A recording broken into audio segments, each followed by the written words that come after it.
पानबारा परिसरात गुळाचा टँकर शेतात उलटला, लाखोंचे नुकसान, चालक सुदैवाने बचावला।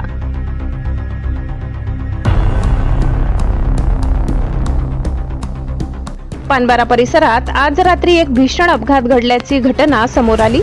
गुळाने भरलेला एक वेगवान टँकर अचानक अनियंत्रित झाल्याने रस्त्यालगत असलेल्या शेतात जाऊन पलटी झाला। या अपघातात टँकरमधील लाखो रुपयांचा गुळ शेतात सांडून वाया गेला असून सुदैवाने चालक या अपघातातून थोडक्यात बचावला आहे। मिळालेल्या माहितीनुसार NL01Q 6227 या क्रमांकाचा टँकर गुळाची वाहतूक करत असताना पानबारा परिसरात आला असता चालकाचे वाहनावरील नियंत्रण सुटले। टँकरचा वेग जास्त असल्याने तो थेट रस्त्याच्या कडेला असलेल्या शेतात जाऊन कोसळला। टँकर पलटी होताच त्यातील गुळाचा साठा मोठ्या प्रमाणावर शेतात सांडला, ज्यामुळे संबंधित व्यापाऱ्याचे मोठे आर्थिक नुकसान झाले। अपघाताचा आवाज ऐकताच परिसरातील नागरिकांनी घटनास्थळी धाव घेतली। टँकरची अवस्था पाहून अपघात अत्यंत भीषण असल्याचे जाणवत होते, मात्र सुदैवाने कोणतीही जीवितहानी झाली नाही। चालकाला किरकोळ दुखापत झाली असून त्याला सुरक्षित बाहेर काढण्यात यश आले आहे।